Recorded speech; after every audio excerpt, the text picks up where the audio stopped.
Media మిత్రులందరికీ నా హృదయపూర్వక నమస్కారాలు. నా పేరు అనుపమ యాదవ్, దివ్యదర్శిని ఛానల్కి రిపోర్టర్ని.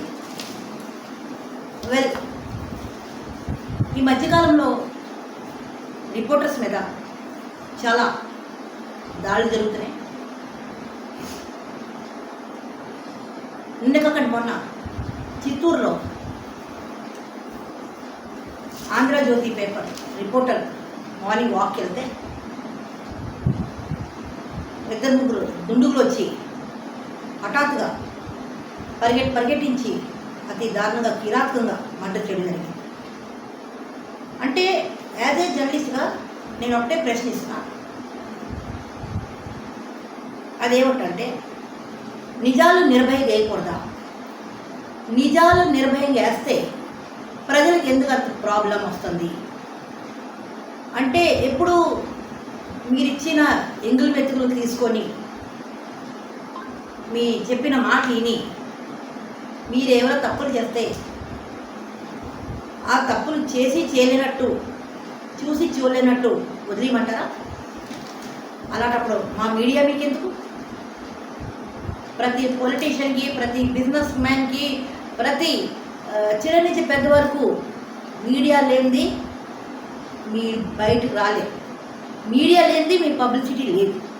మీడియా లేనిది మీరు ఎవరో లేరు. పొలిటీషియన్ దగ్గర నుంచి ఏ వ్యాపార వ్యక్తి కూడా మీ పబ్లిసిటీ అవును. సో ఏ మీడియా అయితే మీ పబ్లిసిటీ ఇస్తుందో ఆ మీడియా మీద దాడి చేయడం ఏంటి? ఎందుకు అంటే మీరు చేసిన తప్పు అది పేపర్ లేకూడదా? మీరు చేసిన తప్పు ఛానల్లో చూపించకూడదా? అలాంటి తప్పు చేయడం మానేయండి, కరప్షన్ చేయడం మానేయండి, గోల్డేజం మానేయండి, రౌడీజం మానేయండి. దీన్ని బట్టి ప్రభుత్వం జర్నలిస్టులకి, రిపోర్టర్స్కి రక్షణ చట్టం ఒకటి అమలు పరచాలని మేము జర్నలిస్టులందరూ మీకు ప్రభుత్వాన్ని కోరుకుంటున్నాం. అలాగే మొన్న జరిగింది చిత్తూరులో ఆంధ్రజ్యోతి పేపర్ రిపోర్టర్కి అతి కీలకంగా చంపారు. అదొక వ్యక్తి అయితే ఈరోజు సాలూరులో ఏబిఎన్ రిపోర్టర్కి, సివిఆర్ రిపోర్టర్ని అతి దారుణంగా దాడి చేశారు. వాళ్ళు ఎందువల్ల రిపోర్టర్స్ మీద అలా దాడి జరుగుతున్నాయి? మాకు రక్షణ లేదా? మాకేమైనా శాలరీలు ఉంటున్నాయా? మాకైనా పెట్రోల్ అలవెన్స్ ఉందా? మరొకటి మాకు ఏమైనా ఇన్కమ్ సోర్స్ ఉందా? మరి మా జర్నలిస్ట్ మీద మాకు ఎందుకు దాడులు జరుగుతున్నాయి?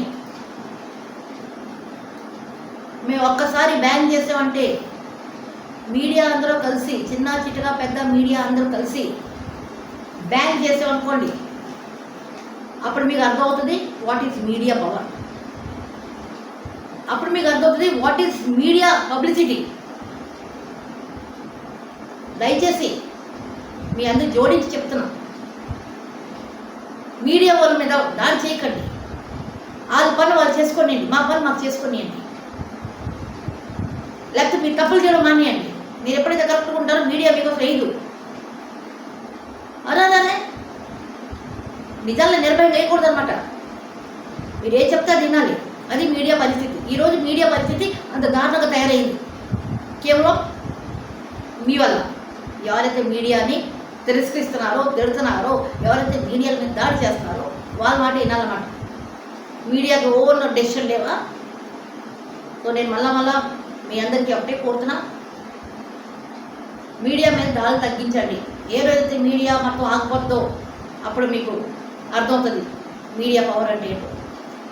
సో కూటమి ప్రభుత్వం ప్లీజ్ దయచేసి మీడియా రక్షణ కోసం రక్షణ చట్టం ఒకటి అమలుపరచాలని ఒక రిపోర్టర్గా నేను మనస్ఫూర్తి కోరుతూ సెలవు తీసుకుంటున్నాను.